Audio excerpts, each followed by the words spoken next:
Bioluminescent borax crystals. Metaphysical travel agencies. Universal remote viewing. Anti-gravity entertainment systems. Geometrical anomaly schemes. Metaversal mind alteration. Interdimensional intersectionalism. Star system super cleanse. Black hole backdoor exit. Parking in rear. Hyperspace hypothesism. Butt stuff. And? Aliens really love butt stuff, I'm pretty sure. They do. Why? I don't know. Do they have, like... Is it like Pornhub to them or something? I think it's humans love butt stuff because it's in every single thing. Think about it from South Park to every other probe meme. It's always aliens butt. in the butt stuff? It's an orifice, but there's other ones. So why is it that particular one with the aliens? I do not know. Is it people are afraid of butt stuff? I think, or they secretly want... What? You guys shouldn't be afraid of butt stuff. It's just a butt. It's just a butt. Yeah, if you've ever been on the internet, you realize some people really love stuff up their butt. There's a whole industry behind that. And then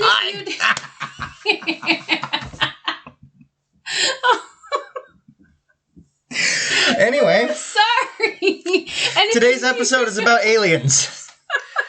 And I'm sure we're going to talk more about their butt stuff. Well, I wasn't going to start off with that, but no, never mind. Let's get some other position in this conversation. So anyways, Brady a few weeks ago gave me this book, Sekret Machines, okay? Because I had never, I don't know if any of you have heard of Tom Delonge and his To the Stars Academy. Of Arts and Science. And just, you know what? It doesn't matter who you are. You've heard about aliens, right? Like, it is ingrained in our psyche. Yeah. If you haven't heard of aliens, what the fuck? How do you even have the technology to, like, listen to a podcast? I feel like aliens are just ingrained in our beings, right? Like butt stuff is, apparently. They somehow go hand in hand. They really do. Have you ever heard of an alien story and not heard about butt stuff? Or anytime someone talks about abduction, the first thing you think of is like, butt probe. Did they probe you? Well, I mean, South Park made fun of it. That means it's ingrained in our culture that aliens and butt probing. Long before South Park, people have been claiming they've been abducted by aliens. And for some reason, there's always these stories of them putting things in the pooper. Well, maybe we better start from the beginning. Have you ever been abducted by aliens? As far as I'm aware, no. You sure? Okay. Well, I personally have never been abducted by aliens nor probed by them. I think we should make sure that our audience knows that. Yeah. That we're not speaking as experts on probing by aliens. No. So, I find that interesting that is a thing. I don't know why that is a thing. Like, where does that came from? Do you think it's really happening? Like, or is it just... See, that's the big question. Like, if people really are getting abducted by aliens. I cannot talk right now. I think I've had too much butt stuff today. I guess that's none of my business. If people have really been abducted by aliens, and these stories are true, at least some of them, okay, then aliens like butt stuff. Maybe to them that their orifices are not for eliminating waste. Maybe they eliminate waste a different way, and then that's true. They might be curious why we have all those. We would never know because we know a lot about human anatomy and many of the animals on Earth. We've studied their anatomies, and most of them have a butt. Yeah, everything eliminates waste. Sometimes they pee and poop out of one hole. But it's the same hole they eat out of, and it's disgusting. That's nasty. From a human standpoint. Yeah. But I don't think they have tongues, because if there was a god, would he be cruel enough to give something that poops out of their mouth a tongue? I'm just having a bad visual trip right now. It had to go there. I had to go there. I know you did. Well, most stuff doesn't gross me out, but there is a particularly appetizing looking cookie bar sitting next to the microphone, and I'm just thinking about like poop in your mouth and tasting that cookie bar. That's just. We're adults, by the way. We are. If you don't know this, FYI. And maybe we need to take a trip to the bidet and clean ourselves off, because we're talking about aliens, because throughout our history there is mention of beings. Like, it's not something that's new. Mm-hmm. And in fact, there's probably lots of people that have talked about this, but we want to look at it from a different perspective. As far back as any sort of human history has been written down, there seems to be stories of beings, whether it be these god-like creatures, or, it's always beings that come from the heavens or the skies. Benevolent there's something to that. No matter what you believe, no matter what religion you have, no matter what, there's some kind of story of a being from heaven or a being from the skies. This is true. Every single one. Like there's even supposedly Satan fell from the skies to the earth. Yeah, like a meteor. And then he started the lizard shape-shifting Illuminati inside the hollow earth or something. He also started the butt stuff. Probably. Maybe Satan just really loves butt stuff. And that's why it's perceived as bad by some circles. I don't know. Well, and that's like you gave me Sekret Machines and the Fire Within, and I read them because let's talk more about those books are designed to introduce the idea through fiction of what we've all historically observed, but it's kind of hidden in plain sight, right? Yeah, that there are beings among us. Yes. So let me explain Sekret Machines because I kind of went down a rabbit hole. I like to do this. I think it was like 4 years ago, Tom DeLonge, the singer from the American punk rock band that was pretty famous for a while, Blink 182. Look them up; they're actually pretty good. Small things. Very catchy. Yeah. He was the singer / guitar player for a while, and then he kind of went off the rails and got really super into UFOs and ufology, and somehow he got connected with some government officials and people from like DARPA and Lockheed Martin Skunk Works, which are these people who develop secret aircraft and all sorts of weapons technology, and not even just weapons technology. They develop communications technology, all these like secret technologies apparently like the government uses in the military and stuff. It's all very secretive for a while, and then it comes out to the public 4 or 5 years later when they've done all the research and development. Basically black projects. So he got hooked up with these guys and people who are like from Pentagon programs who have come out and admitted recently to like all of the press that indeed some taxpayers' money was going to programs to study what they call unidentified aerial phenomena. Not UFOs, unidentified flying objects, but unidentified aerial phenomena. They wanted to stress the point that the distinction, yes. They want to separate that from the stigma. Anyway, they started this group called To the Stars Academy of Arts and Science. Basically, it's they wanted an organization where people could invest their money so that they had research and development, because what Tom DeLonge wanted to do was make these technologies, if they really are reverse engineering alien UFO technology, or if they have just developed it and it's our secret military like aircrafts, no matter what it is, if it's aliens or military, he wants that tech available for public use so that we can have better transportation, we can launch better satellites into space. So we can't just beat the hell out of each other with it, which is what our governments would do with it? Exactly. He wants it to be public domain, and so he started this organization to basically get money from the public to do this. And condition the masses to the idea that they are there. One of the first steps he wanted to take, though, was to condition us slowly to be used to these technologies and used to the idea that we may have recovered alien spacecraft from an archaeological dig, which is what also Bob Lazar was saying long before Tom DeLonge got into any of this stuff. We'll talk more about him in a little bit. He treated him like poo-poo. Yeah, of course. Poor Bob Lazar. Hey, if Bob Lazar's ever listening to this, man, we're sorry. Yeah, we're sorry. You're awesome. I believed you from the get-go, but I love aliens and UFOs, and you can call me crazy or whatever. But anyway, to slow drip this idea to the masses so that we don't freak the fuck out and lose all of the like religious and social structures we've built up over the millennia because of the idea that we're not alone.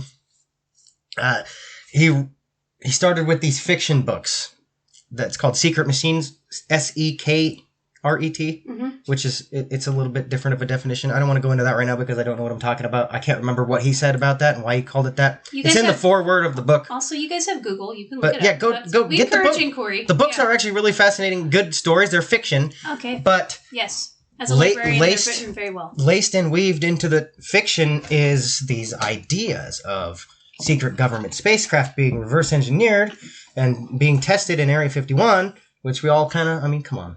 If you don't know that they test secret aircraft at Area 51, like the SR-71 Blackbird that the CIA developed or paid to develop, or the what was it called? The X-Ash A-12 that Elon Musk named his child after was a secret government aircraft that barely anybody knows about because the SR-71 was more popular because of X-Men, but it was basically the brother of this aircraft. Okay. These are these secret spy planes that fly up at like 95,000 feet and spy on Russia back in the Cold War. And nobody fucking knew about this except for a few select spies and some governmental departments. And so, they were flying them over Groom Lake in Nevada, which is Area 51. And, it's just kind of, that place is known for these experimental test flights. And if we did reverse engineer UFOs, or if we developed them and there is no aliens, that's where they would be testing them. And people have claimed to see lots and lots of weird lights in the sky over there. So there's a possibility we have anti-gravity technology.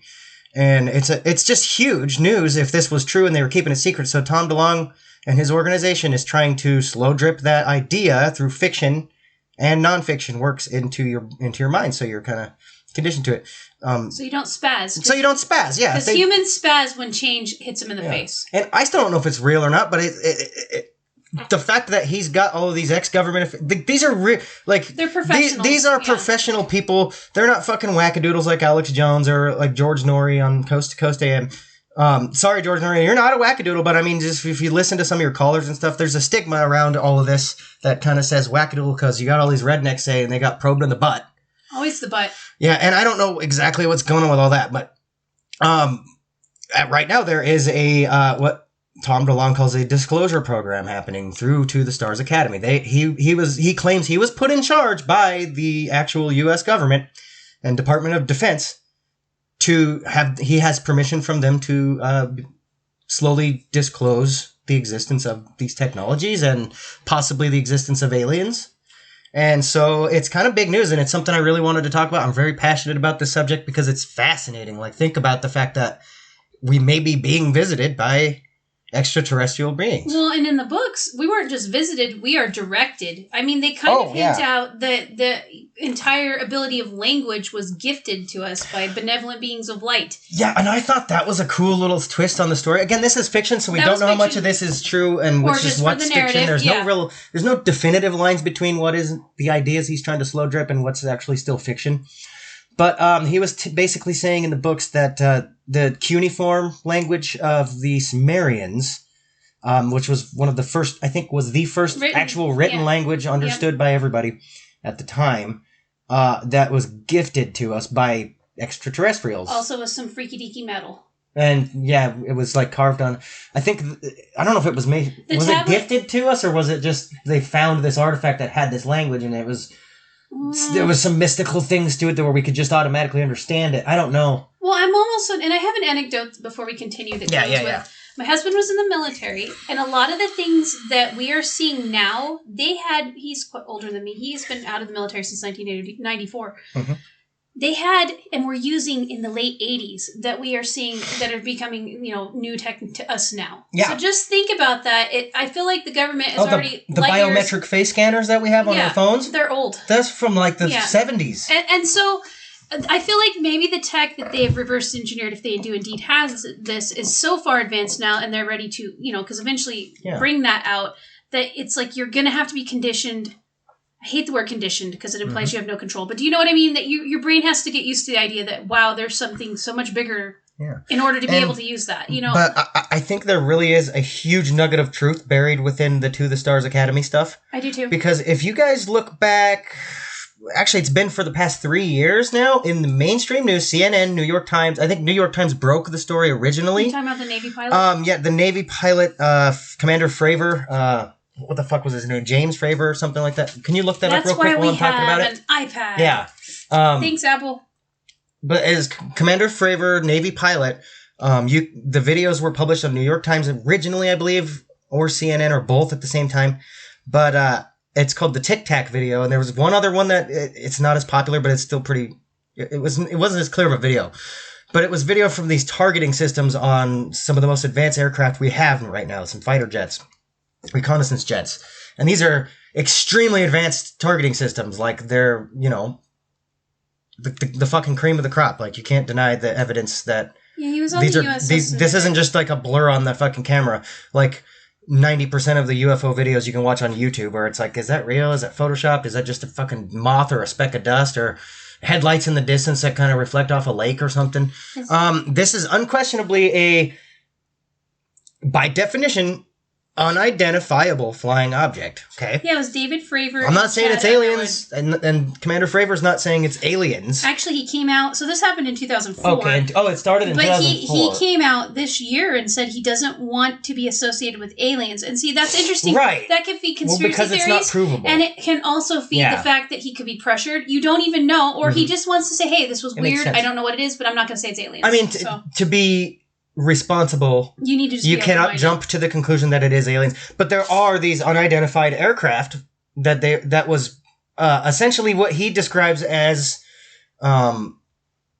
not following the traditional laws of physics or propulsion. A strange white object flying through the sky. Yeah, and the data from the targeting system points to the fact that it is not using a conventional propulsion system. Okay. It is not following the laws of traditional physics that we follow.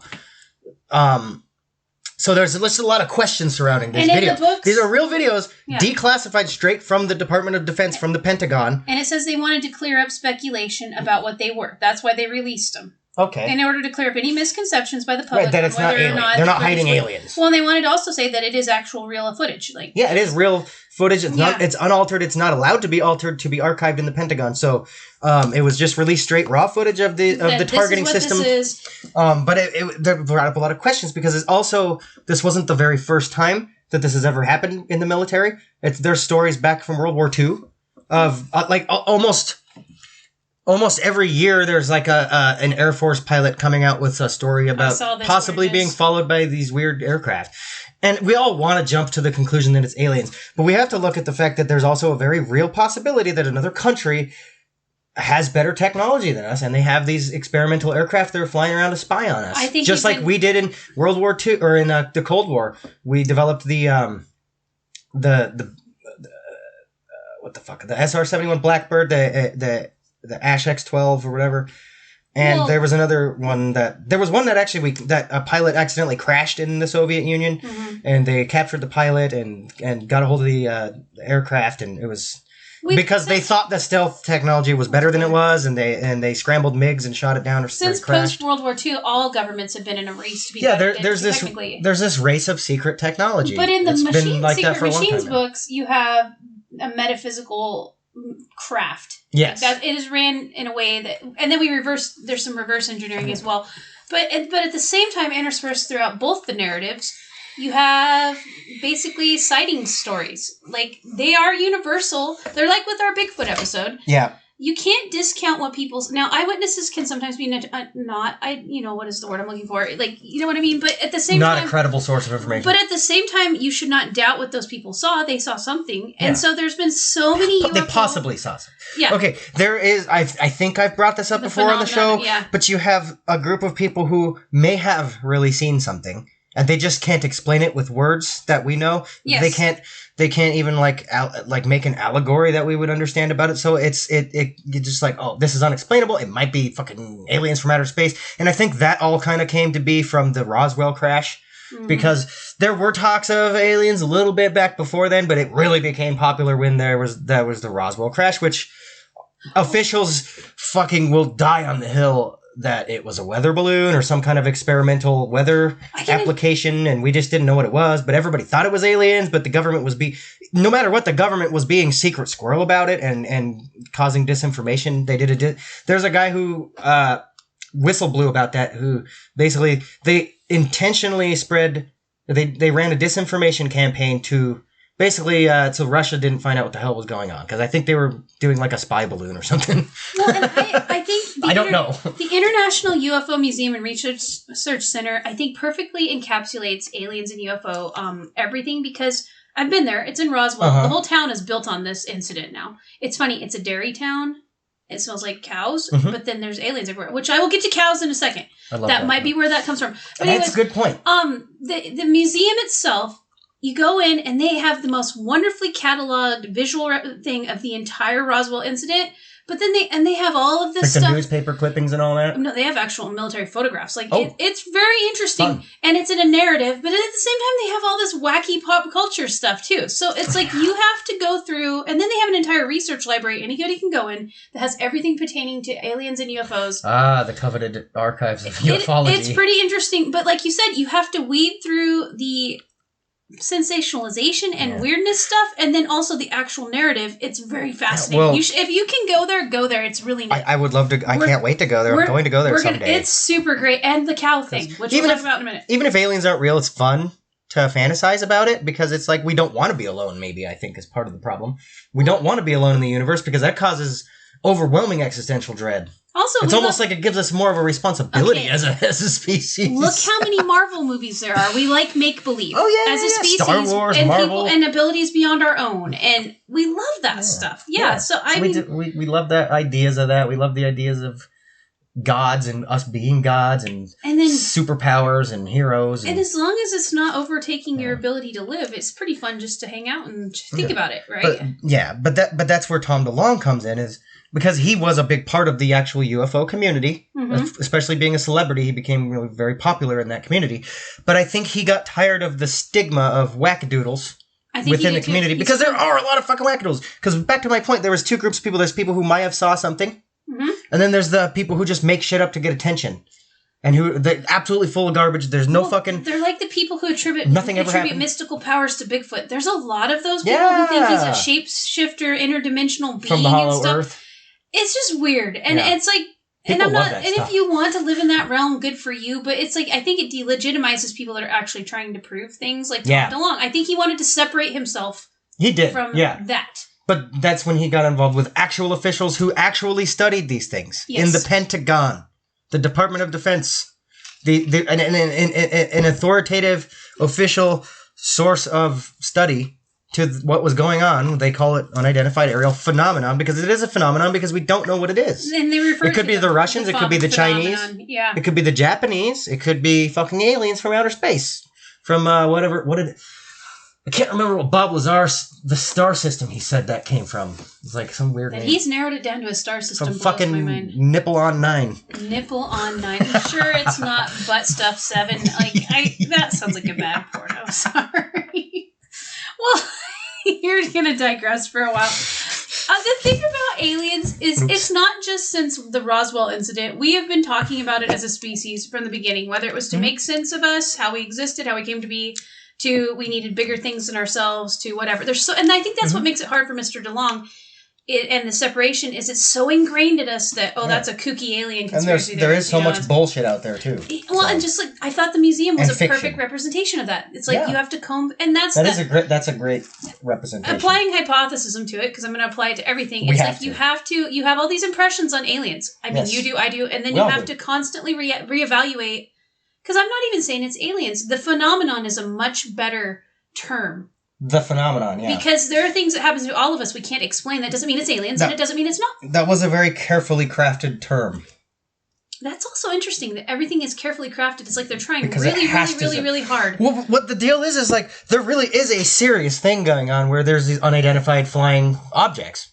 And nobody knows. Obviously, they're unidentified. We don't know what they are, but they're being seen in mass all over the world, everywhere, all the time. By all different types of people. And nobody knows what the fuck is going on. If they are aliens, if they have revealed themselves, they've only revealed themselves to, like, the government or something. I don't know. That doesn't mean... Well, but really, I think that maybe we never made real contact if these are aliens. And maybe they're not aliens. Maybe it's the Russians spying on us, in which case all they have to do is, like, put out an app like TikTok.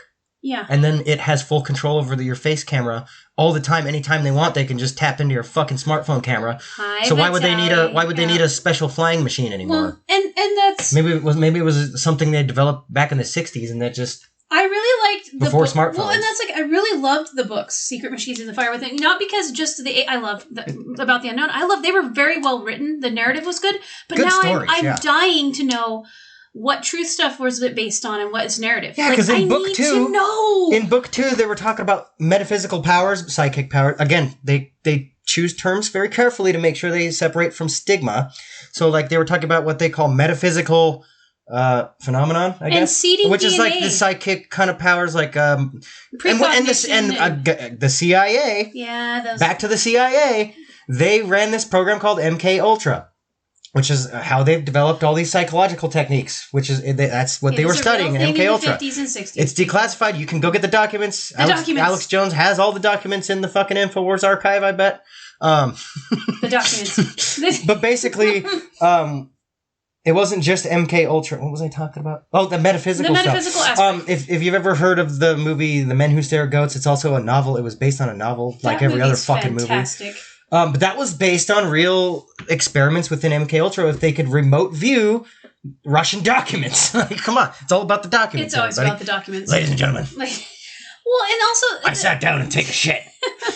Is that documented? And all of a sudden, I had this vision. I was looking over Putin's shoulder, and he had the globalist plan sitting right there. Wow, Alex. And I took a mental picture of it. With your butt? It all goes Anyway, back to butts. I'm going to go on That's further okay. about that. Well, but basically, like, they actually ran experiments. They had these fucking people who claimed to have these secret powers. Whatever you want to call them. Well, I'm just going to generalize. We have a lot of them. They're called mediums and psychics. They yeah, make lots mediums of money. and psychics. Yeah. But these supposedly super intuitive individuals that could, like, somehow separate their consciousness from their body. You're talking about remote viewing? Fly to fucking Russia and somehow within seconds and view documents on the table. The scary thing was there was some very definitive, possibly coincidental, like happenings with this that also came out in the declassified documents where they did these experiments if they could see what was on a document in a different room somewhere. And they were in Faraday cages also, which is a cage designed to block all electromagnetic signals from coming in or out. So somehow they were able to have their consciousness leave the Faraday cage. You know what I'm guessing? And they probably did a lot of acid. Because this was right around the time they were doing studies with LSD. They did that, yeah. All of this was probably done on LSD. Well, and the big, huge thing with the CIA and a lot of the scientists during that time is we only use a small percentage of our brain power, remember? And so they thought they could tap into using more of our brain, and then we could have such things as remote viewing and all that. And I find that all of a sudden in this book, they bring up the idea of DNA changing. And then all of a sudden it tapped into this sort of hive mind ability of metaphysical powers. And this is when the book got kind of woo. This is in second book. So, we'll put a spoiler at this because I actually want to talk about this stuff. Yeah. We won't ruin it for you guys, but that's some big... How is that correlating with these beings? Because you got beings of light, they're all... The first book was mostly about the secret... the machine itself. The secret machine itself. The UFO program of the government ran. Supposedly, allegedly, whatever. And then you introduced... And deep underground and also, military bases and stuff. Obviously, and it was Holocaust about survivor and... And so Nazis. Nazis have to be... A quick gist of the story without spoiling anything. It's about... It covers multiple people's... They kind of Tarantino it together, so it's like multiple storylines that connect at the end. And it's like one of them is a journalist who runs a debunking website to debunk crazy things like this. But then she like leaks some real information, and so then all of a sudden there's people trying to kill her, so she's on the run. And then it's about a pilot who gets the privilege of piloting one of these crafts because he experienced an event. Because he experienced an event in the Middle East during the Gulf War, I believe it was in Afghanistan. Yep. So then the other. You have a venture capitalist. The venture capitalists and daughter. Consortium group of powerful individuals, the Illuminati. And then you have a really horrible, horrible man. And yes. Yes, a hitman. That's in the second book. I don't think he's in the first book. I can't trains remember. Alan. I got to read these again because it's been a couple years now. Freaking great stories though. Okay, just for take away all of the UFO shit. Take away all of it's just fun to read. Take away all of the To the Stars shit. It's a really good written book, really good stories, and I can't wait till the movie comes out because they are developing a movie. I'm so excited because it's multiple storylines that actually go and correlate with one major storyline, and it's done so perfectly. It is really well done. Shout out to the writer A.J. Hartley. I think it was the first book, and he did the second book. Yeah, A.J. Hartley is a friggin' story writing genius, and I looked him up before I read the foreword of the book, and then looked him up because I didn't know who he was. Yeah, and he writes he wrote Shakespeare novels and stuff like. Yeah, this is completely out of what you would expect from this guy, and it's the story writing. I'm telling you, is incredible. Read these books.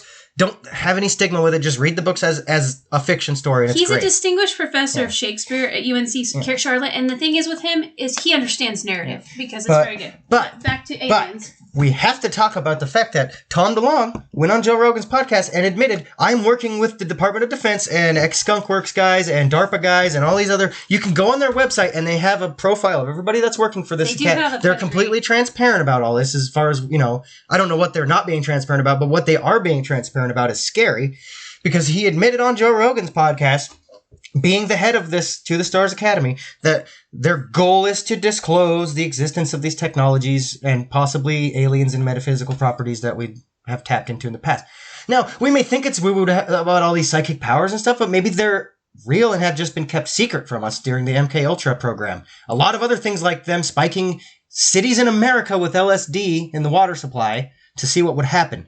Or like another one, Operation Midnight Climax, where they ran these brothels. The CIA did this. They ran brothels. Oh, yeah. And when the Johns came in, they secretly had the whores... I'm sorry if that's derogatory. But they had the whores drug the Johns with fucking LSD, and then they would have these whores run special, like, the psychological techniques, and then they would study the results because they were in the other room watching on a camera or a one-way mirror. Administering to things to people without their consent. That's but that's how CIA did that. They fucking... Okay, but look. They've been caught. They went to Chicago, I think it was a suburb in Chicago or a projects in Chicago, and they sprayed this weird virus just to see how it would spread on American citizens. This is an American intelligence program running experiments unknowingly to the American public.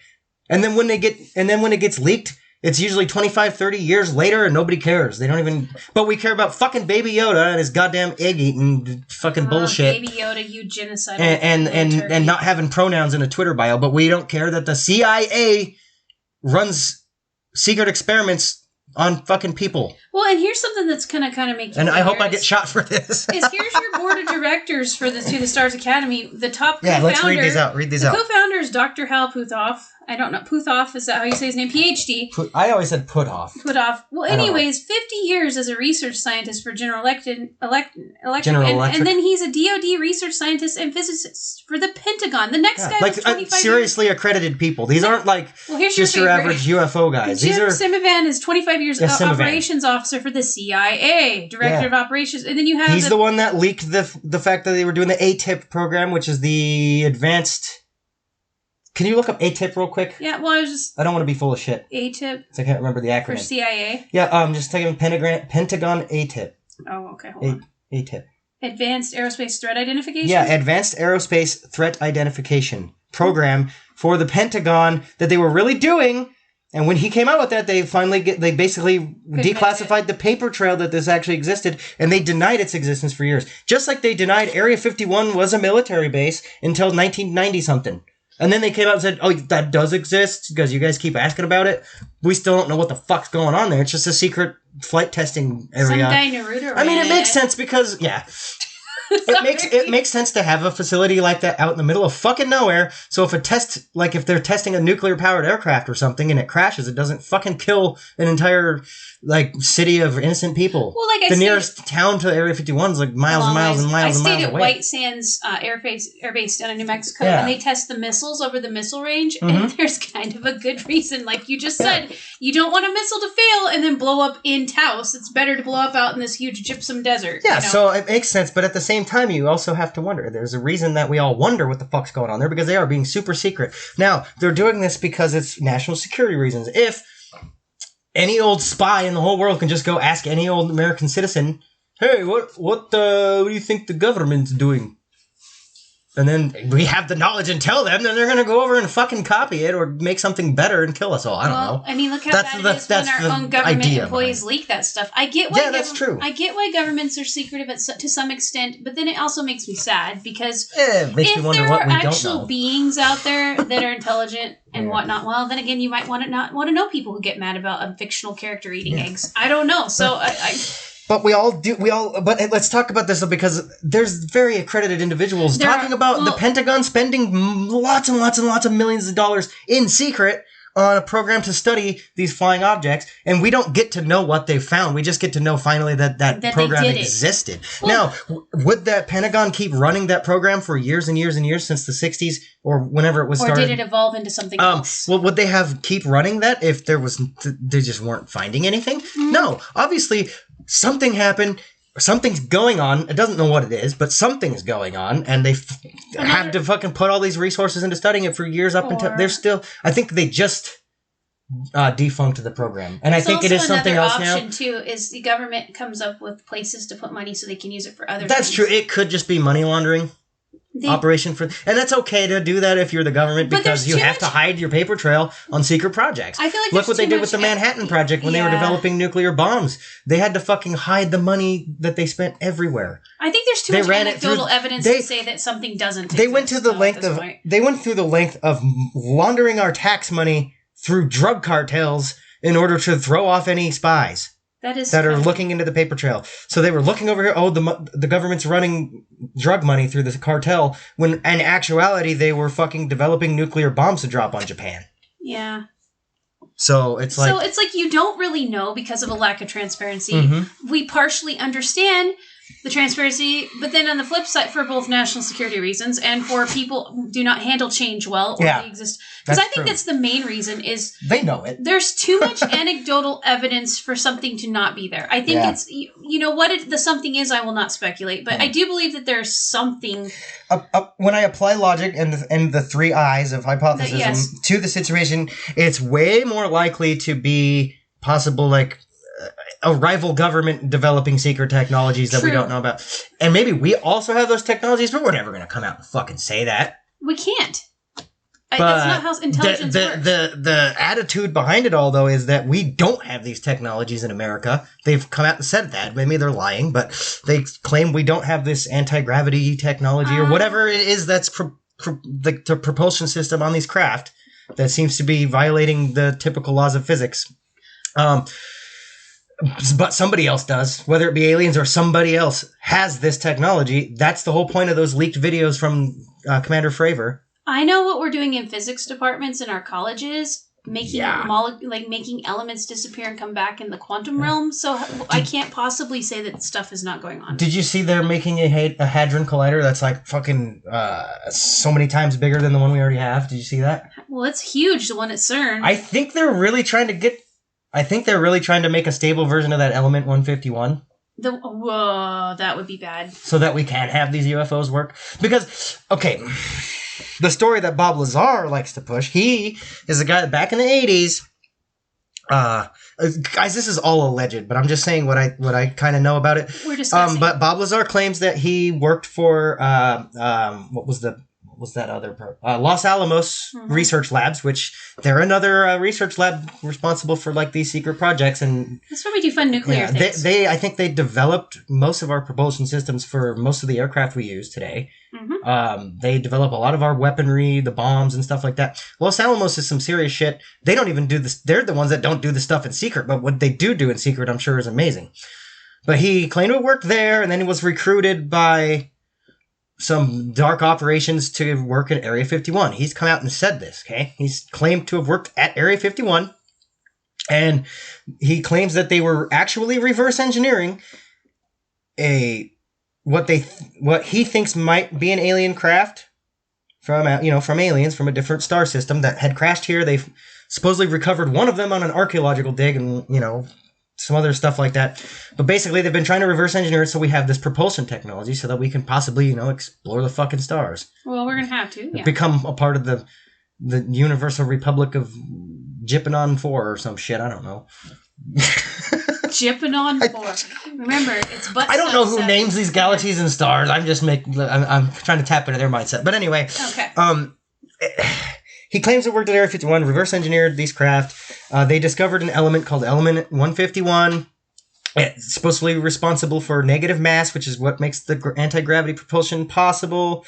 And there's all sorts of like gravity manipulation and magnetic manipulation and all sorts of weird shit going on there. And then he had some like marital problems. So the government claimed, okay, that's a conflict of interest. He's going to become unstable. She's going to leak the secrets. He's going to leak the secrets. So they fucking blacklisted him, erased his college records, erased his records from Los Alamos. And he got fucking scared for his life because they threatened him all the time. He went and leaked to the news in, over in, where was it? I don't know.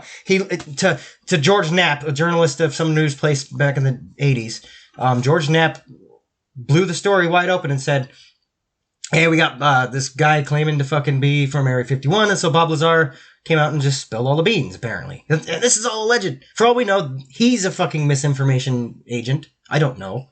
We don't know him personally. He seems like a straightforward. Just like dude. Alex Jones might be a misinformation agent. Tom DeLonge's probably a misinformation agent. We don't fucking know what kind of goddamn psyops the CIA is running.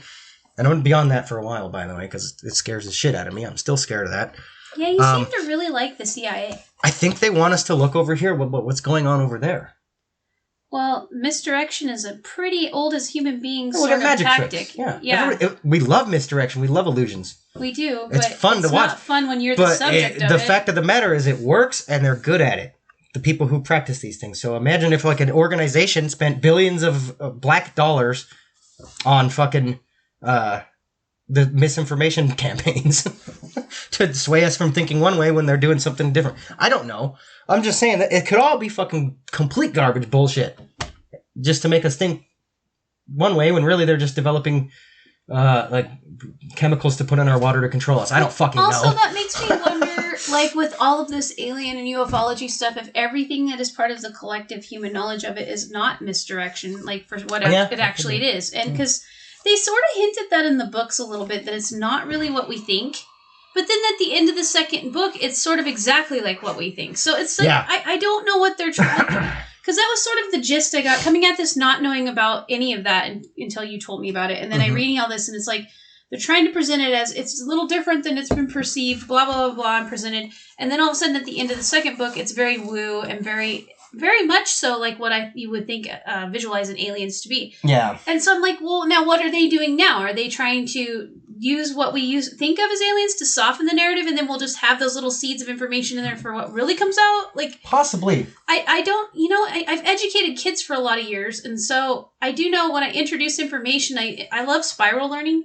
Like Saxon math is that way, where you build on things. And so is that what this is? Is it building and then give it a little bit, and then how that information... But that's what Tom DeLonge said they were trying to do. Well, and I saw their mission statement, which I thought was interesting. Maybe he's starting with all of this mystical woo-woo stuff, right?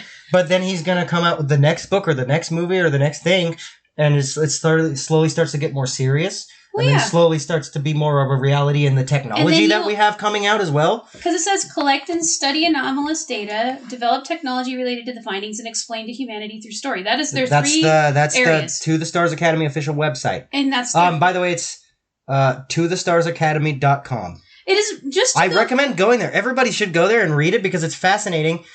Because, again, these are very accredited individuals working for this company, working for this organization. And why are they doing that? And why is it called an Academy of Arts and Science? Yeah.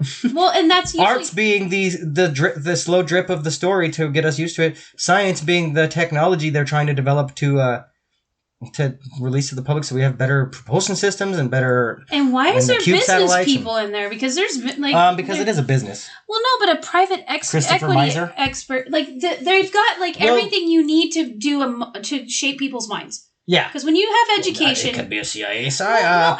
I'm not saying it's nefarious. There is a CIA guy in there, but it's like... It's very fascinating to me. Like, I want to know why. I don't even want to know why aliens exist. I want to know... Seriously, all of you go listen to the Joe Rogan, Tom DeLonge episode. He's done a few other podcasts, too.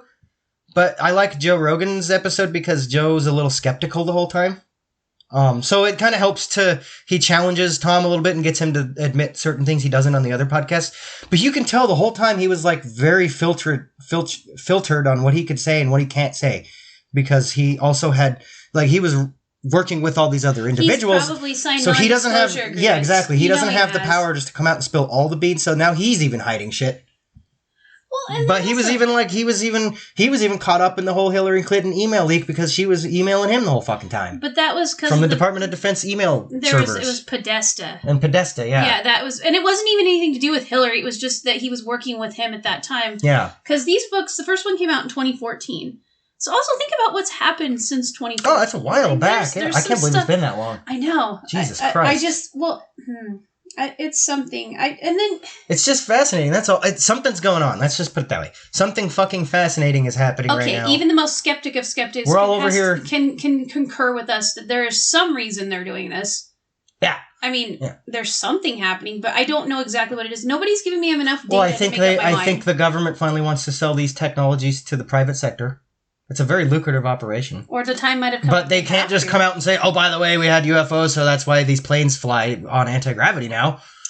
You know what I mean? They can't just come out and say that. Because they've already fucking dug themselves a hole of lies. So. Well, and think of the explosion of technology after Roswell. Think of how much life has changed after that. Uh-huh. Like, a lot. In pop culture, it's just fucking full of aliens ever since then. But even long before Roswell, we were talking about UFOs. Oh, yeah. There were UFO sightings on record from presidents. Yeah. Fucking U.S. presidents. Not that they're necessarily the most authoritative source of information and they're not full of shit, but I'm just saying. U.S. presidents have come out and said they've fucking colluded with aliens. So, I mean, come on. Well, and that's just it. Is it a device to further a narrative? Is it actual real? I would like to know. I love the story about... I'm a little rusty on the story, but bear with me here. There's a story, supposedly these Delta Force Black Ops fucking soldiers fought a legitimate little battle with these aliens in a deep underground missile base in I think it was in New Mexico. Maybe it was Los Alamos. Or Sector 8. Or there's some weird fucking Sector 7. Basically, there was a... The Autobots were there. I think somebody made this story up because it was a bunch of different conspiracies tied into one. There was a deep underground military base in which an entire level of this bunker was devoted to aliens being able to conduct their own science on Earth because they colluded with the United States government. Ooh. And somehow one of the fucking scientists wandered down there when he shouldn't have. He saw that they were doing unauthorized human experimentation, so this supposed treaty that they'd made had been broken, so they sent fucking Delta Force down there, a bunch of people died. And these were military folks that were on record saying this. Is this where I gotta find it. We gotta find this. Is this where the Doom video game came from? I think so, yeah. Oh, okay. That was a great video game. Well, it just kind of reminds me of it, just going through and killing aliens. That's a great video game. Yeah. I don't know, so Delta Force fighting aliens in an underground base? Yeah, type that in. Let's see what happens. But allegedly, these were accredited ex-military operatives who just decided to whistleblow. I think it's all bullshit, but I mean, it's a fun story. That's all. Okay, but make it's a fun story. Fun. Yeah, it's a fun story because maybe it did happen, and that's crazy. Maybe it didn't happen. It's a good story. Thanks. You know what I want to know about aliens while I look this up? We'll talk about it. I think I might have answered my own question, but ever since Roswell, it's with the cows. Why are, even in this book, there's cows. Why are aliens associated with big beasties? But then, before we bring up butt stuff, because we're going to. We already did, and we're going to talk in depth about butt stuff. Deep butts. We're going to dig through the cigarette. The cattle mutilation phenomenon. What? Now, that's an actual phenomenon, too, that nobody can explain. Well, I can maybe we'll be able to explain it in the future, or more evidence will come up, but we can't explain the actual, Why cows? These cows got... surgically, not even pro-surgeon veterinarians could have cut these organs out the way they found these. No, they were laser cut. Laser cut, they were laser die cut. And cowies. If that's really happening, who and why is the real question. Not the fact that it's happening, but who and why. Because it is happening. There is pictures all over the fucking place of this shit. There's that actual police departments and stuff have taken. Not just some fucking redneck just took a picture with a cell phone and posted it to Twitter. No, we're talking about official law enforcement investigations. Investigation detectives are what the fuck is going on, because it was happening once a week to certain farms and all over the fucking United States, all over the world. What is it about cows? Because I've been to Roswell. Most people don't know this, but New Mexico is a super huge dairy place. Mm-hmm. So Roswell, alien land, also smells like cow butt. Back to the butts again. It's got a very healthy, which I love the smell of cows because I have a lot of them. But what is it about the giant-headed, liquid brown-eyed beasts that appeals to the alien invaders? You look in our pop culture, in most, they do. They have you can get lost in a cow's eyes. It's true. They have them in all our pop culture references. In most, it's just so weird. What is it about bovines? Are they a little bit? Why do they want cow parts? Are they alien themselves? What's up with the cow thing? I found your they have found human corpses mutilated similarly, but not to the degree they found cows. No. The conspiracy theory of the underground war between the Green Berets and aliens. The Green Berets and the aliens. That's the one you found it. Yeah, the year is 1979. The aftermath of a battle left 60 humans killed in action. Is that real though? What's if 60 people? That's the alleged story. But this is people whistleblowing. Okay, supposedly, if 60 Green Berets died. Possibly. Allegedly. No, I'm saying if they did, they would have family members that would have said something, correct? Possibly. We were done. You would think fucking. We're done with Vietnam in '79. Then again, when the CIA comes up to you and says, "We'll give you fucking $300,000," shut the fuck up. True. And if you say anything, we're gonna kill you and your whole family. It was in Dulce, New Mexico. I don't know. I'm just saying. Dulce, New Mexico. And it's always New Mexico. Okay. What was the base? Does it say what the base? I'm looking. Jicarilla Apache Reservation, New Mexico, near Dulce, Colorado border town. Let's see. He claims this guy was working on the secretive underground base. Yeah. He first became... let's look here. Guy's name. Joe Rogan's talked about Schneider. this a lot. His name's Schneider. He has like a picture here. Yeah. Like there's the Let me base. Google it. They don't just send Green Berets to New Mexico for no reason. Let's see. Bizarre. Deep underground military base in Dulce, New Mexico. Well, look at... They'd absorb human and cow blood for sustenance. What the heck is in cows? What is it? Are cows? I don't... Dulce. It's just called the Dulce base. It's if you guys want to look this up, it's called the Dulce Wars. Oh gosh, did you know this guy came out with a story and 2 years later he killed himself with a catheter cord? Yeah. What? Yeah, no, this story is fucking phenomenal. At the time the engineer said he began construction of the underground base. Let me look here. This is nuts. But it's weird because there's these Delta Force soldiers. You gotta find that somewhere. But there's these Delta Force soldiers that supposedly came out and their stories matched exactly to this engineer that supposedly worked on the deep underground military base. They built a floor for the aliens to do human experimentation that was authorized by a treaty from the U.S. government. Well, and then one of the Green Berets sacrificed himself to save Schneider's life. Like, it was a full-scale battle with Stephen Gray. Yeah, this is all of it. Okay. So that's a pretty big allegation. It is a big allegation. I want to find out. I don't know if it's true. If 60 dudes died in the military, all of those families would have to be notified. That guy, Schneider, he told all of his family, if I commit suicide, I didn't actually do it. Yeah, just like Jeffrey Epstein. And then he supposedly committed suicide, very soon after he told everybody that. Well, they waited 2 years to get, But I'm just saying it's a little fucking whack. I think his family's even admitted that that's what he said. He alleged there was more than 1,400 of these bases all over the world. That wouldn't surprise me. How would he even know that, though? That wouldn't surprise me. Well, I see. And then you have all the World War II Hitler working with Nazis, aliens conspiracies. They're so into the occult and that stuff. The Nazi Bell experiment. Yeah. It's too convenient that they were into the occult. And these stories are related.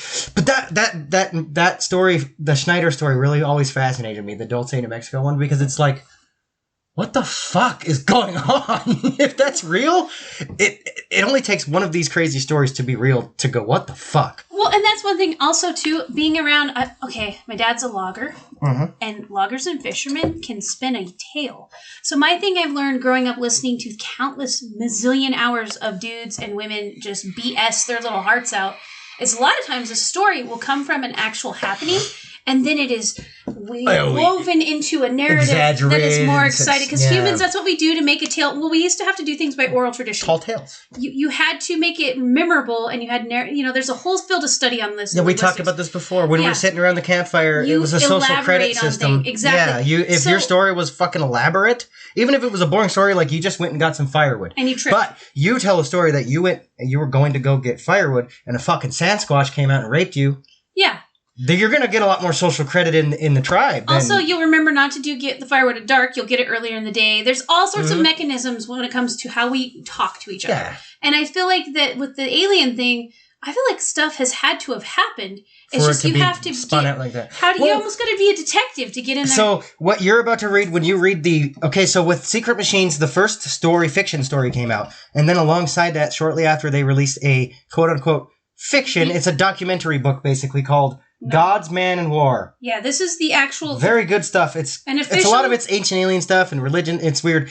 Tying all these weird... it's basically a big poster board with the red thumbtacks and the red yarn going from thing to thing. But... An official Sekret Machines investigation of the UFO phenomenon. So it's basically, they're just who was the author of that one?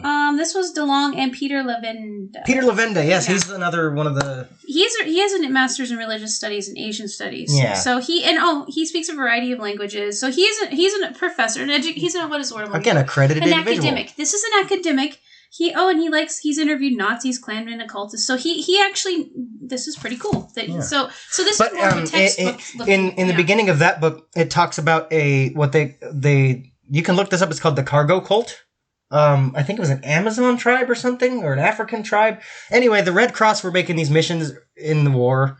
I think it was the Red Cross. I'm going to have to really touch back up on this knowledge, but I'm pretty sure it was the Red Cross were doing missions, and they were flying helicopters in, flying supplies in. And this tribe who'd never had any contact with the outside world were seeing these helicopters come in and bring supplies. Well, then they started actually interacting with the tribe and giving them the supplies. Well, then they just up and and just left after all the mission was done or whatever. They left the fucking airport there and everything. That's what we do that. So, and they tore down camp and left. Well, the tribe didn't know what the fuck was going on. They had they have no knowledge of the outside world. They don't know it's 20th century whenever this happened, right? So they'd never seen airplanes or helicopters or any of this shit. So they were so fascinated, but then it just stopped coming, so they thought they did something wrong. So what they started doing was building effigies. They built a mock airport, exactly like the one that the Red Cross had put up, and they built these mock helicopters and stuff like that. Well, basically what Lavenda was saying in God's Man in War was it's possible that all of the ancient alien crap, or like what the Egyptians were doing with their weird rituals for the afterlife and all this stuff, we were emulating these things we had no words for. We had no prior, what's the fucking... We just didn't know. You have no context to describe it. No context, yeah. There was no context in which to describe what is going on because whatever was happening was so advanced comparatively to what we had going on, so that maybe all of this UFO crap and all of this other stuff is us... basically, and all the human sacrifice the Aztecs were doing and the pyramids and all this was all, basically we were doing a cargo cult.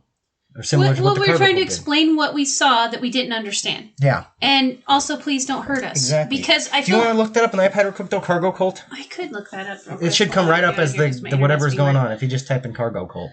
Okay. Well, and it makes... I want to go into depth a little bit on that because it's fascinating. Okay. Because in God's Man War, he talks about all of these ancient rituals that the fucking Egyptians did and the Sumerians did. It's a millenarian. And not to mention, there were societies who'd never come into contact with each other, building fucking pyramids. All of a sudden. Over hundreds and thousands of years. And how did they all come up with this math together and build pyramids together and shrines that are similar when they'd never contacted each other? And yet they did it. But they all had these stories of beings that come back every 5,000 years from the heavens.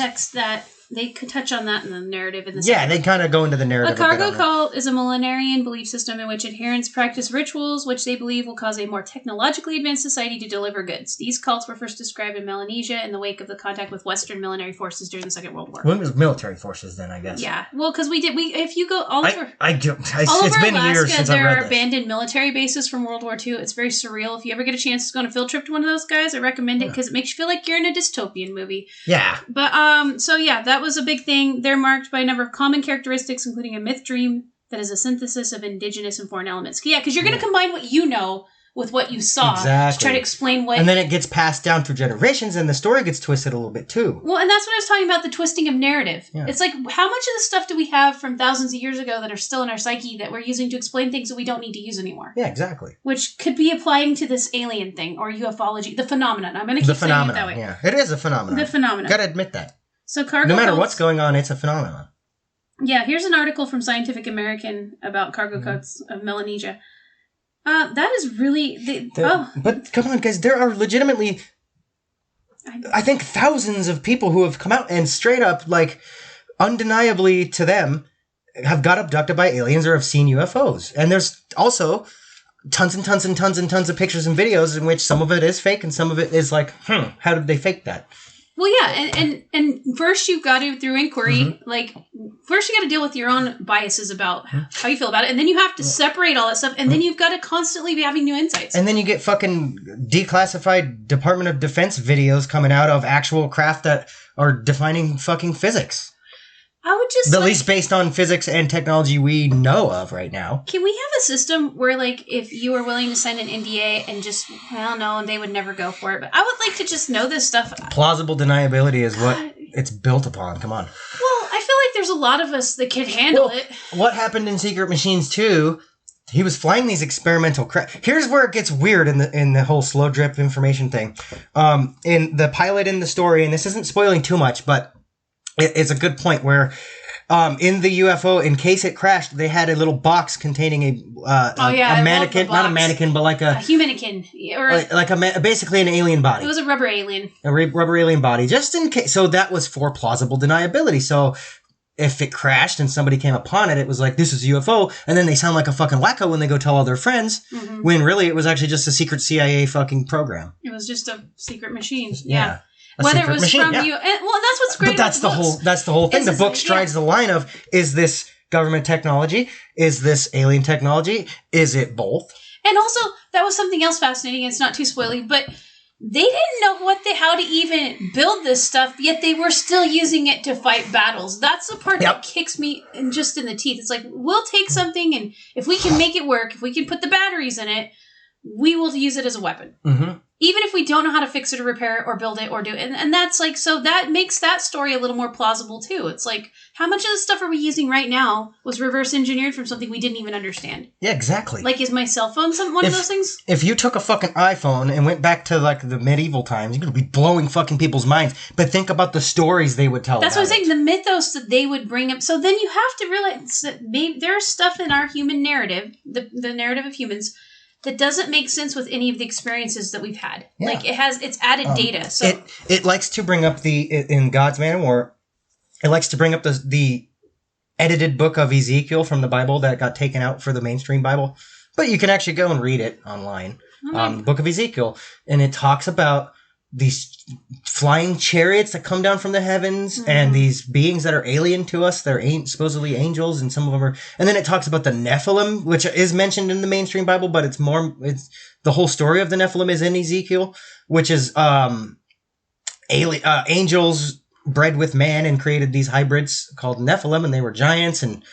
They're like superheroes. Well, like the gods of ancient Greece. They had god tier powers. And then they bred more and more through. Well, the whole point of the flood was to wipe those things out. Yeah, but the whole point of the flood with Noah, the whole Noah's Ark story was. And by the way, a lot of ancient religions have a flood story, some story of a deluge or a flood or a mass extinction. Well, and while you were talking earlier about this, I was thinking of John of Patmos, because everybody likes to literally interpret Revelation. Okay, while I was there, that same figurative and symbolic language would think about being an ancient Roman person and seeing a freaking jet.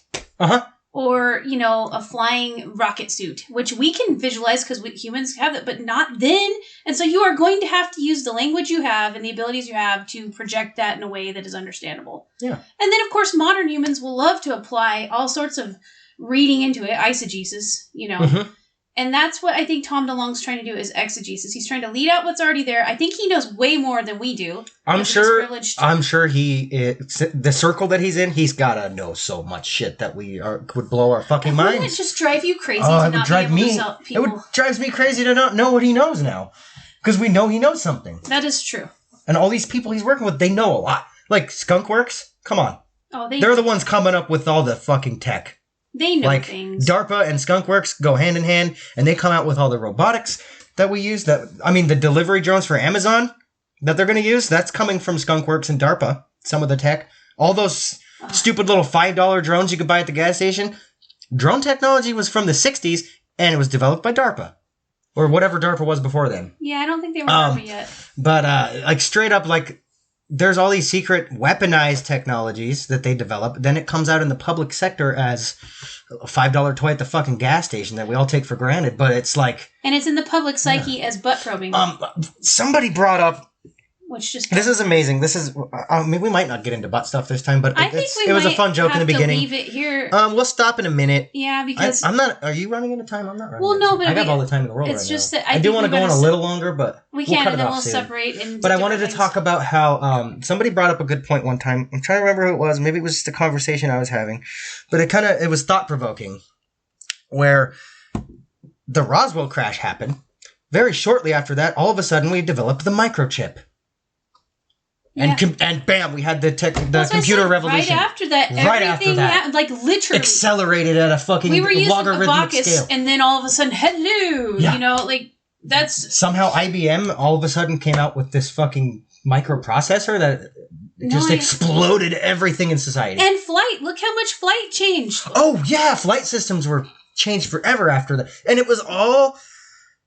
I don't want to say it's caused by the Roswell crash or even that it was some kind of alien spacecraft, but it seems a little fishy that all of a sudden you can track it right to the Roswell crash to now there was this giant fucking explosion of technology. And it's like, where did that come from? Where did these ideas just come from like that? Yeah, and did we really build enough? Because from 1793 with the cotton gin to just, there was a slow progression. And Alex Jones talked about. That's where I got that from. Because he was on a fucking shit about aliens once. I would have liked him. And I used to fall asleep to his show for everybody Lots who of doesn't know. Patriot points. Yeah. But no, that was a good point though. Like, technology fucking exploded ever since 1945, I think was when that was. Well, 47 is when Roswell happened. So, 45 we dropped the nuclear bombs. Yep. Which summoned all the alien spacecraft because there's also these correlations between nuclear bomb tests and nuclear reactors that we use for power and UFO sightings. There's somehow a correlation there. Do you think depending on official sources? Well, I don't know. And then you have people who are into like conspiracy theories and stuff. We've had the capability to completely vaporize ourselves for 60 some years, no longer than that, 70 years now almost, and yet we haven't. Yeah, Why what is was that? it? Right around the time we developed our biggest nuclear bomb, and Russia decided in the Cold War there was a big arms race, and they wanted to have the biggest, baddest bombs. So Russia developed a bigger one. In theory, what they developed, they were scared might ignite the entire atmosphere and kill us all. So they dialed it back, and it's still the biggest bomb that exists. Yeah. And it's a planet killer. Let's put it that way. Well, and Russia has a fucking planet killer, which means we have planet killers, and there's probably thousands of them just sitting in a silo somewhere. Planet killers. Bombs. Well, anyway, we made these nuclear bombs. We finally cracked the fucking enigma of atomic energy. And then all of a sudden, UFO sightings everywhere. All of a sudden, one crashes, and all of a sudden, we have microchip technology, supersonic flight, all these different weapon systems for the military just came out of nowhere for fighter jets and shit. All sorts of materials. All sorts of CIA black projects coming out. The material change, just optics. massive. A lot of optics technology started around then too. Television technology changed. Broadcast technology changed. All of these technological explosions happened correlatively to the Roswell crash, which I find a little odd. Yeah, we're not. And I'm not saying anything, but it is a little odd. I'm just saying it's an odd correlation. That's all. And just it could be coincidence, but the leap forward since then. Just so are we reverse engineering technology we didn't understand at the time, or did we just develop finally the capability to do it? Did Oppenheimer, was it Oppenheimer, the nuclear bomb guy? Yeah. The Project Paperclip, where we kidnapped all the Nazis from their prisons and said, "Hey, work for us or you're dead."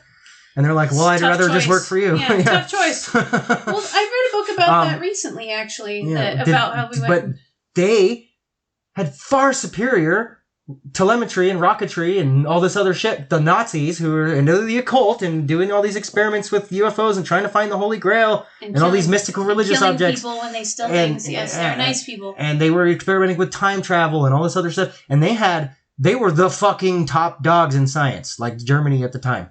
And so we're like, well, we can't compete. And all of a sudden we're in this arms race with Russia since Germany fell.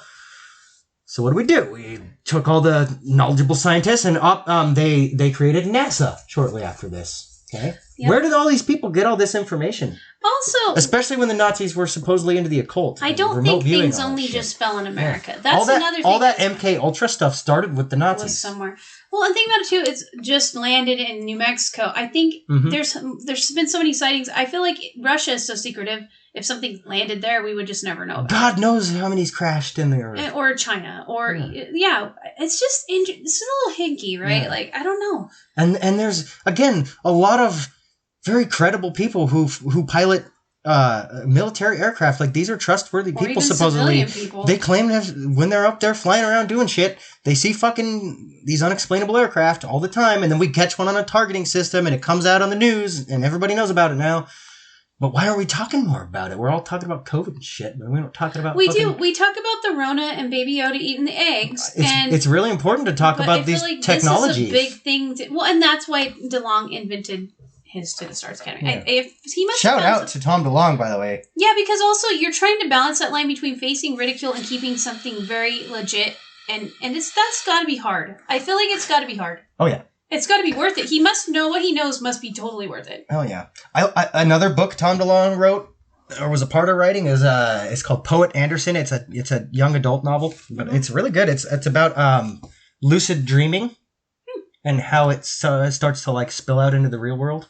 And this was all kind of right before the To the Stars Academy shit, when he was really deep into the UFO world and shit. He's also seems to be deep into the metaphysical and maybe the possibilities that humans can attain through, or maybe we're repressing. And it's interesting, because that also seems to go hand in hand with any study of aliens or UFOs, is that the abilities beyond our own. Why do aliens have to have abilities beyond our own? Like, do you notice that seems to be a theme? Like, we haven't left our planet's, realm, humans haven't. We're just literally, the moon is the farthest we've gone.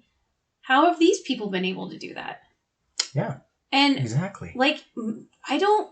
There's something that just bugs me about that there, and if they did leave and come here, the benevolent elder alien thing always kind of like cracked me up. Like, you know what I'm talking about? Like, it's even in the book. The King Xenu. Yeah, like the being of light, and then they won't interfere because no, we can't interfere in that. And I'm just like, That's and then bullshit, yeah. it seems like aliens are either the benevolent being of light or they're little jerks. Like there's.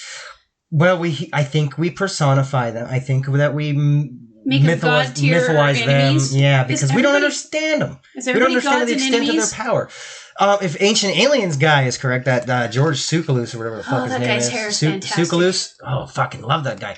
But if he's correct and the ancient astronaut theory is correct, it's like we were created as a genetic experiment by hybridizing all of these animals. So we're lab rats. Which the Egyptians were really into that, by the way. They were. There's a lot of ancient astronaut shit going on with the Egyptians. It's kind of interesting. Well, and once again, is it just part of the humans trying to explain something narrative where some of it's right, but not all of it? Probably, yeah. I feel like that applies to. I love the cargo cult idea for the Egyptians, though. That's amazing. The cargo cult thing is interesting. They think that like their fucking sarcophaguses are like spaceships, and they fly around, and these pyramids are supposed to be these beacons of power. It's fascinating, man. But anyway, I kind of want to talk about crop circles again, real quick real quick before we end this. Okay. Because that's another fascinating phenomenon relating to aliens. Crop circles. Crop circles are weird. So I've never actually seen one in real look life. up crop circles if you don't know what the fuck I'm talking about. They're kind of amazing because supposedly it's pranksters out there with a block of wood bending down these corn stalks in cornfields or wheat fields, and they make these elaborate shapes that span sometimes for miles. But it makes you wonder, how did they do that in one night? It usually pops up overnight. Because the farmers would notice if it was a slow thing that they've done over like a week, right? And also, who'd want to waste their time even with that? 20 people, that wouldn't... How do you coordinate that and make these amazing, perfect circles in a fucking cornfield? You don't have... This was before, like, camera drones, so nobody had an aerial view of the crop to like, coordinate these perfect, elaborate shapes. Crop circles are fascinating because, like, what the fuck is going on there? Well, and then it says even if it is people, how in the world do they coordinate that? The number of crop circles has substantially increased from the 70s to current times. Is that because we have it's the popularized? We have the ability to look more at things instead of be working all the time. So it's like, were there's many there, or is it because it's? Yeah. Well, I think even before the people came out and admitted to making crop circles and how they did it, there were crop circles before then. Well, yeah, and it's fascinating. Again, it's really trippy. There's Bauer and Chorley took credit for creating many of them in England, but then yeah. But then history, the concept. But how did they coordinate with the people making them in the United States at the time?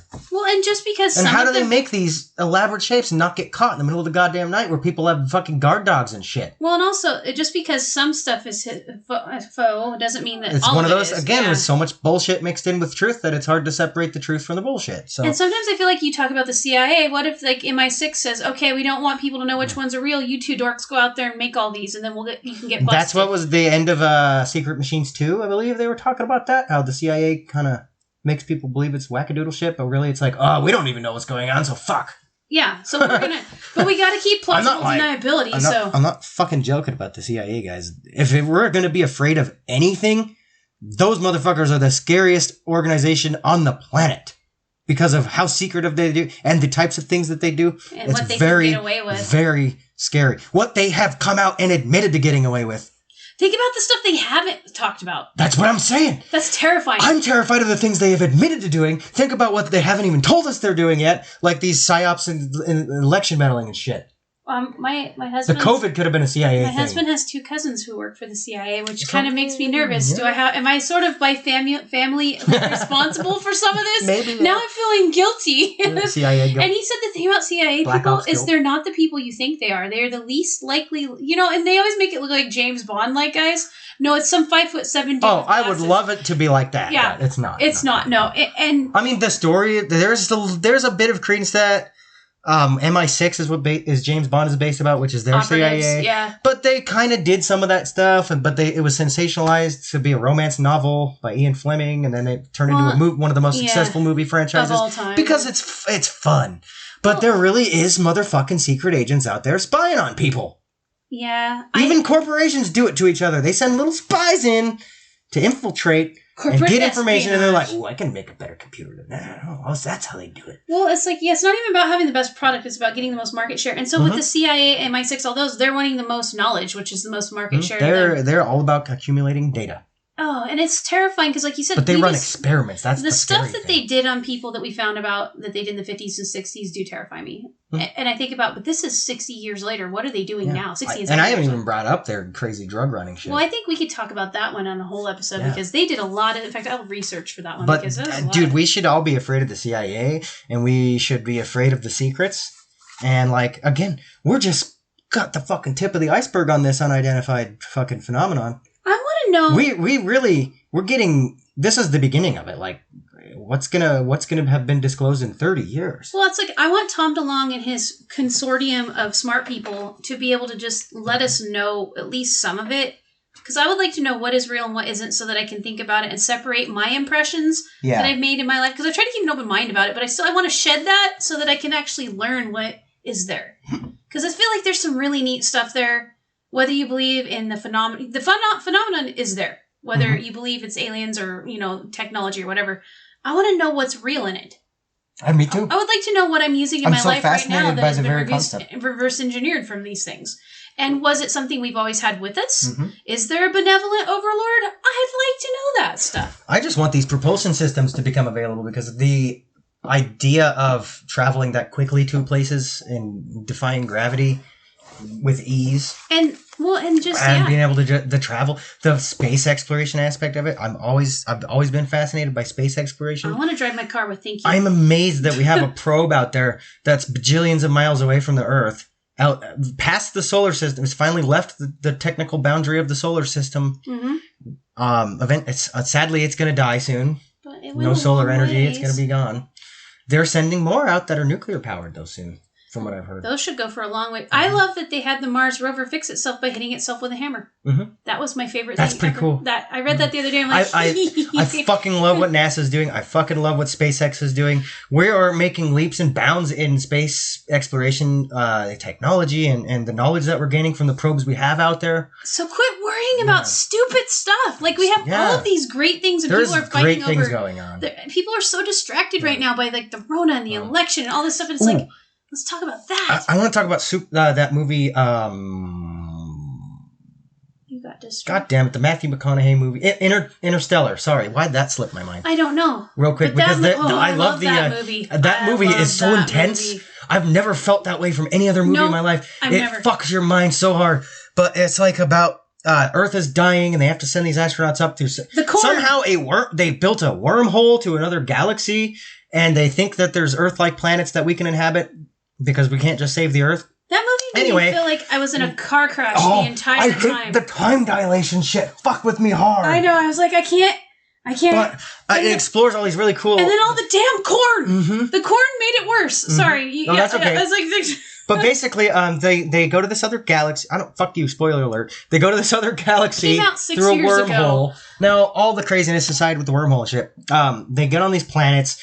I think it was every minute on that planet was 30 years on Earth because of time dilation and relativity and wormholes and crazy shit. But anyway, they end up like 40 or 50 Earth years exploring these 3 planets. Turns out none of them are actually inhabitable for humans. Anyway, they're like, well, we're fucked now. And they were trying to get back, and some problems happened with the ship, of course, because it's a drama. And so they had to lose weight on the ship. So one of the astronauts got to go back to Earth and give the data and the bad news, right? Well, in doing so, to get the momentum required to get the ship back to Earth, Matthew McConaughey had to eject a separate part of the ship, and it goes and gets sucked into this super giant black hole called Gargantua. The most amazing oh my god, the fucking scaling that Christopher Nolan had directed into this movie with the black hole, it looks so cool. It's so fucking cool. But it made me so goddamn scared of black holes because of just how immensely crazy they are. The mechanism of it. Yeah. But then he gets sucked into a black hole, and it ends up like sucking him into a tesseract, which is a 3D representation of the 4th dimension. So he's able to go and communicate with his daughter through time, because the message of the movie is love and gravity are the only two things that transcend into the fourth dimension of time. So his love for his daughter is enabling him to communicate with her because love. Because love. It's because it's a Christopher Nolan movie and he wants to fuck with you. Anyway, he's I only watched he's it able once. to like manipulate the fourth dimension through a third dimensional construct in which somehow we had built in the future, allowing us to transcend the fourth dimension and build this thing over an immense amount of years so that he can find it once he goes into the black hole, which sends him into the fourth dimension. It's some fucking trippy shit. If you haven't seen the movie, holy fuck. I think they did a lot. Probably one of the best movies ever made as far as filmmaking, directing, story writing, editing, visuals. Fucking immaculate movie. There's some wacky... There's some stretches made in suspending your disbelief. As far as making you feel uncomfortable all of the physics are, and to have to think, that movie checks every box. But that visual representation of these concepts of time and space are very accurate, and it really makes you think about things.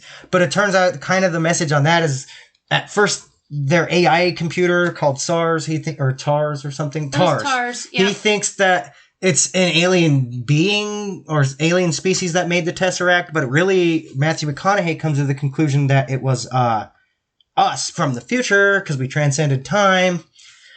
And basically he's able to send the quantum data to his daughter through manipulating like a bookshelf called bookshelf theory. It's actually based on a real quantum theory called the bookshelf theory. Who wrote the screenplay? I need to look that up. I don't know. Look that up real quick. That person, good shit right there. That screenplay blew my mind. I had to sit and stare at the wall for that. But it ends up like he gets back to Earth and he hasn't aged much because of time dilation, but he's like his daughter's older than him and on her deathbed.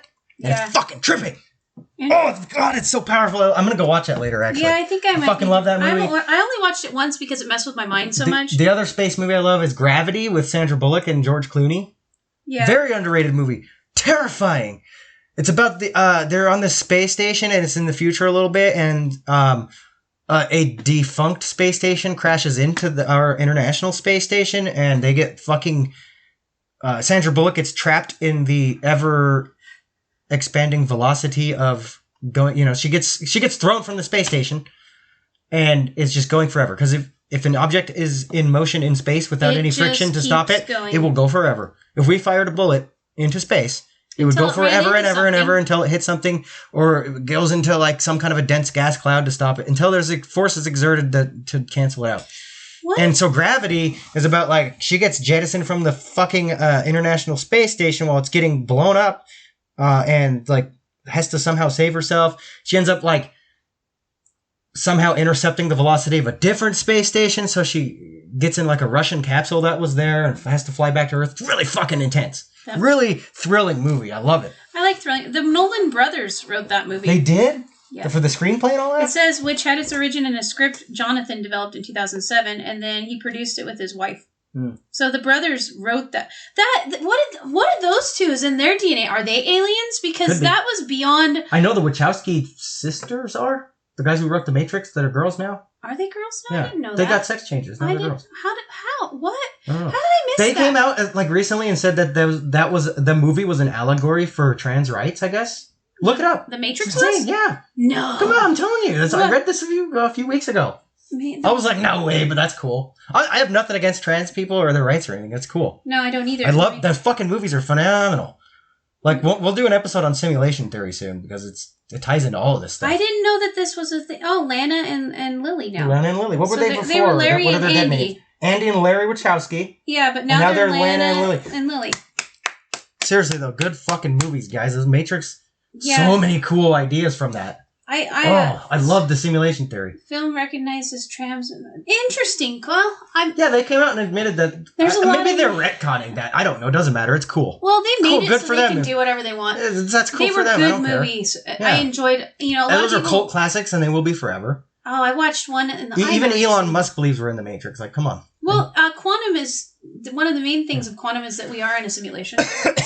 So I think we are simulating. Yeah. There are times that I think about how we could be. Here's the thing, though. Like all these crazy ideas and stuff. What's real and what's not anymore? Quantum physics and. Is it okay, my point behind here's why I wanted to bring up Interstellar. Oh, okay. Because there's another theory that aliens are time travelers because they've developed technologies to bend gravity in so fucking much that they broke the fourth dimension and are able to be beyond it. And some people think it's us, and we cracked the code, and then that's just... They think it's us from the future. Alex Jones, how he puts it, is they're interdimensional beings. We've said that many times on Joe Rogan, on in his the show. Second book there, that because the spaceship blinked in and out. It's metaphysical. Here's a good analogy for that. And again, it's just like all these stories we make up because we don't have any context. But if you want context to understand this in an easy way, and this is just based on what I understand, but a good analogy is when you draw a cartoon, you're making a 3-dimensional representation using only 2 dimensions. Yes. And it blows your fucking mind. It's like, wow. And you get immersed in it, right? Yes.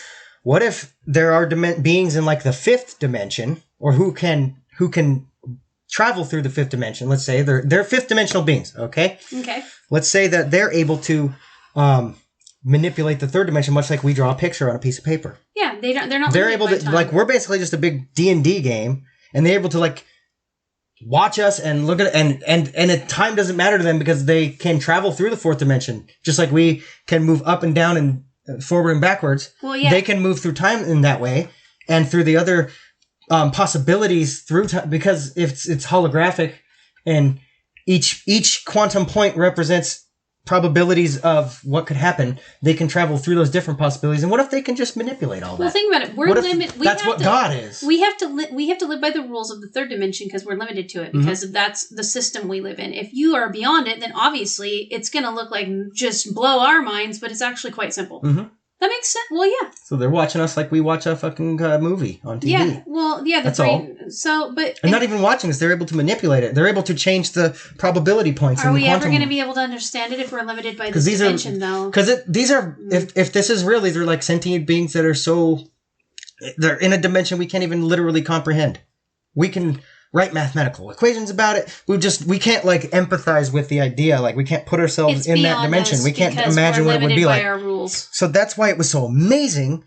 The visual representation of that in Interstellar was like, oh. That somebody was able. Well, as I said, how much drugs? Yeah. Like, they were also the ones that did that movie Inception, which was the dream within a dream bullshit, where it's like multiple realities, holographic multiverse theory. Maybe they really are fucking good shit. Nolan's amazing. Maybe they're interdimensional beings themselves. Could be. Alex Jones, we should ask him. I want to know. Nolans? Yeah, Alex Jones thinks like. We should ask him. Alex Jones thinks the same thing, where it's like. These are just interdimensional. These are beings in a higher dimension that are able to, and maybe. But are they just like when if we have to draw on 2D a balloon floating up, you just see the circle expand and get smaller, right? Mm-hmm.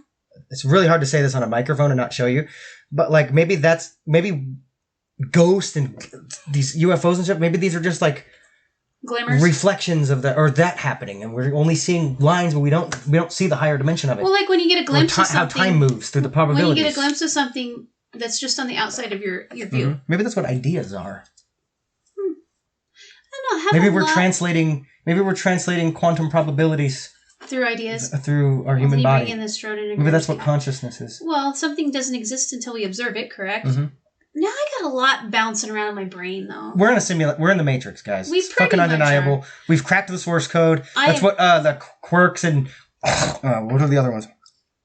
Quirks and all the fucking subatomic particles. We've cracked the goddamn source code, and now we're reverse engineering it, trying to figure out what this simulation's about.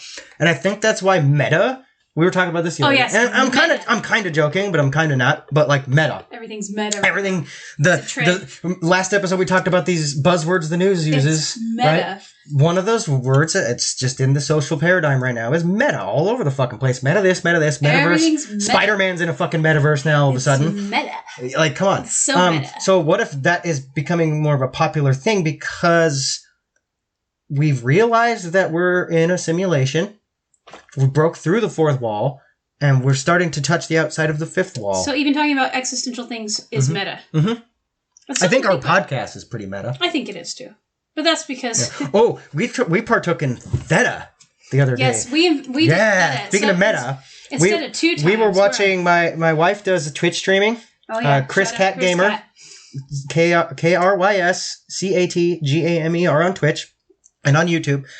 She was Twitch streaming a game, and Katie and I were talking on the chat in Twitch, and then we were also messaging each other through Facebook Messenger about stuff we didn't want to go on the chat in Twitch about, like the viewer counter was all over the fucking place and stuff. And then Katie's like, if only we had another platform we were chatting on. And I was like, challenge accepted. And I sent her a text message as well. That's not Facebook Messenger. So I was like, Theta. I was like, are we meta chatting right now? Said, that's Theta. Yeah, so that's... Oh, it's fucking weird because 3 metas. Yeah, that's our new thing. We're Theta chatters. We're Theta chatters. Yeah. We broke through. We broke transcended. through. Yep. We're now transhumanists. We have got... No Theta longer chatted. can we just talk about ourselves doing a thing we're talking about. We're doing it 3 to the power of 3. Mm-hmm. Which is kind of how And we're going to go even further beyond it because next time I'm also calling her on the phone and we're going to do a Skype chat on a separate device. I don't even know what... And it's going to be the infinite That's an mirror? Omega. Have you seen the infinite mirror? Yeah. That's what it's going to be like, It's but just with chatting. Yeah, see, we're going to go even further. Like the auditory infinite mirror. I love it. But this has been one of my favorite conversations we've had so far. I fucking love aliens. I fucking love simulation theory. I fucking love Interstellar. I love all these wacky quantum concepts. I love that the government's lying to us because I want to know what they're really hiding. You don't love the CIA, though. I don't love the CIA. They fucking scare the shit out of me, and I'll say it over and over again for the rest of my life. If Brady's found dead, it is not like a Jeffrey Epstein thing. We're gonna talk. Exactly. Right? Yeah. If I'm found dead, I did not commit suicide. I was not murdered. Well, I was murdered maybe, but it's not like you think. Wait a second. Does that mean the aliens just... Well, what you guys don't know, and I've admitted this before, is that I am part of the Illuminati, and I'm a misinformation agent and a shill for the corporate interests. I'm just a hobbit, and Tolkien his world is real. I'm just a shill for hypothesism. You're a shill for hypothesism. And they're a shadow government that wants to do evil things. I feel guilty by association right now. Seriously, though, hypothesism. We've applied the 3 eyes today to aliens, I think, a little bit. I think we have. Definitely next episode we're going into... We'll go back. We're going back in aliens and simulation theory because I fucking love this topic. I'm going to go read God's Man in War. I'm going to read God's Man in War this week by Tom DeLonge and his friend. I think I'm going to go... name? Peter Levinda. I think I might snag that again. Because I've read the first 2 fiction books and now I'm going to read the talks about... one. If you guys have ever watched Zeitgeist, the documentary, it's called Zeitgeist, the movie on YouTube. You can watch it on YouTube, but they've edited out the music, which made it really cool. I fucking hate intellectual properties right now, but anyway, go look up Zeitgeist the movie. There's 5 of them, I think. They're all really cool, but in one of them it talks about how like the story of Jesus relates to all these other ancient stories, but really it's just an allegory for the seasons in the sun and the seasons changing, and how the galactic year changes different prospects of stuff. The galactic year being birth, death, and renewal. How many times? So okay, the Earth is revolving around the sun. The sun is revolving around the Sagittarius A black hole in the middle of the Milky Way galaxy, by the way. It's called a galactic year. If you didn't fucking know about that, just Google galactic year and it's going to blow your goddamn mind because most of us don't think that. Oh, that's right. We're also spiraling around a black hole. Well, and eventually we're all getting sucked into it, or it'll get so dense before we get sucked into it that it'll super explode and we're all dead anyway. So, hey. Steampunk's got it right. Everything's Space clockwork. is cool, guys. Everything's clockwork. Everything's clockwork. Space is fucking cool, man. We need to learn more about it. You need to sound like Matthew McConaughey. You need to go watch Interstellar. All right. If you guys haven't seen True Detective, fucking great. Matthew McConaughey is just cool. Yeah. Okay. But real quick before we go, inside of every black hole is a whole nother universe of infinite proportions, and in those universes is multi-black holes, and it's a big hologram. It just goes Men in Black. The end of that story, the end of the first one is just over and over and over and over and over. I don't even know if it ends. It can't not be like that. I think the more we learn, the more we realize it can't. There's so much just... Oh, but then it's going to break your mind thinking about it. And to know that literally everything is made out of the same subatomic particles arranged differently. That's why people need to quit moving at throwing different fits speeds. over It's all things frequencies. that other people have, because we're all basically the same stuff. Draw a wave on a piece of paper. That's what everything is. It's all it is. Little oscillations. It's particles popping in and out of probability. That's literally what quantum physics describes reality as. There's not really a definitive answer to everything. There's multiple theories, but they all revolve around the idea that it's just particles popping in and out of reality. And when they pop out of reality, they're possibly existing in a different universe, multiverse, hologram, matrix, interdimensional beings, aliens, crop circles. We've covered a lot of cool topics. Today's convo has been excellent. I fucking love it. I wish we could go another hour or 2. Yeah, we'll do that next week. But I think it's time to wrap it up. My brain hurts now. So I need a cookie. All right, bye. Bye.